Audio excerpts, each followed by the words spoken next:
Today we're going to be doing an engine compartment inspection on one of our Setra coaches. First thing we're going to do is come over here and make sure that the engine disable switch is in the up position. When the door closes, that pushes that relay down and makes it so you can start the engine. We want to make sure while we're back here working that that switch is in the up position. Then we're going to come over here to the coolant reservoir. We're going to make sure the coolant reservoir is properly secured to the coach. It is not cracked, damaged, broken. We don't have any leaks coming off of it. We're going to be checking the coolant fill cap. Make sure that the coolant fill cap is secure. We don't have any leaks coming down from that. We're going to be checking all of the lines coming off, making sure that none of the rubber pieces are bulged, broken, and that the clamps are secure so we don't have any leaks coming there.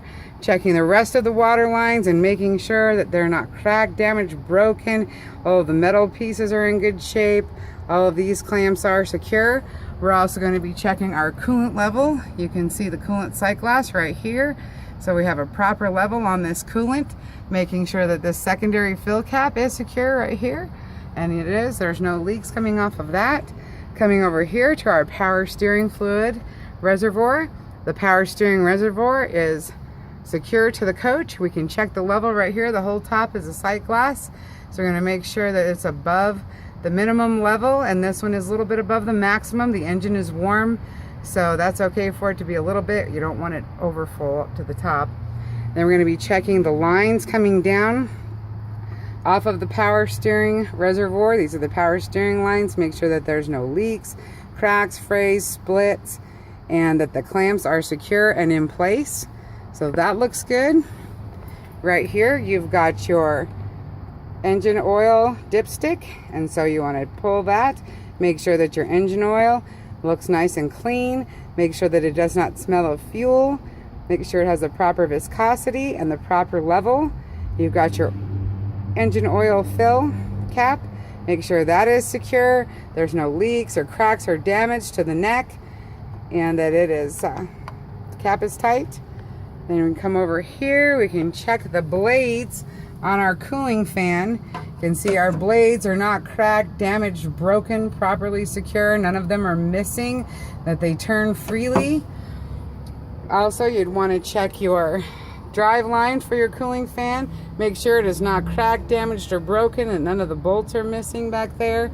You also want to check the pulley that drives the cooling fan with this belt. So our cooling fan is belt driven, and the pulley is in good shape. It's not damaged or broken. The tensioner is in good shape for that pulley. The belt itself, this is going to be your cooling fan belt. Cooling fan belt, no more than 1/2 inch to 3/4 inch play. No missing teeth. It is not frayed or damaged. No rock damage, and runs properly in the pulleys, both on the harmonic balancer and over here in its own pulley. Coming over here, now we have on this coach 3 alternators. You've got one alternator here, a second alternator here, and a third alternator over here in the shadows. So you're going to make sure to check all of those alternators. Make sure that the wires on them are not bare, not showing any signs of wear. Making sure that the pulleys are in good condition. You'll want to check the belts that drive each of these alternators. Make sure that there's no more than 1/2 inch to 3/4 inch play. Make sure the belts are not split, cracked, or damaged. No rock damage, no missing teeth. This alternator here is driven by the serpentine belt, the same one that drives your water pump over here. Then you've got some idler pulleys here. You want to make sure that they are all in place. The belt is properly tensioned, the serpentine belt. There's no more than 1/2 to 3/4 inch play. No missing teeth. It's not cracked, damaged, or frayed. And the tensioners are in place. Belt is properly tensioned. Okay, and then we're gonna, right here we have our AC belt. This AC belt runs to the AC compressor. The AC compressor itself is belt driven.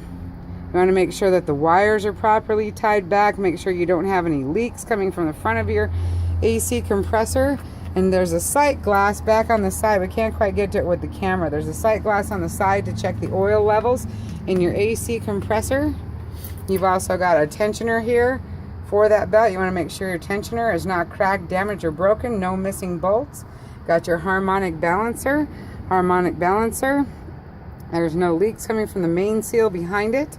All of the pulleys are in good shape. All of the belts are connected and running smoothly. When you start up the engine, you want to make sure that all the belts are running smoothly. You've also got your transmission dipstick right here.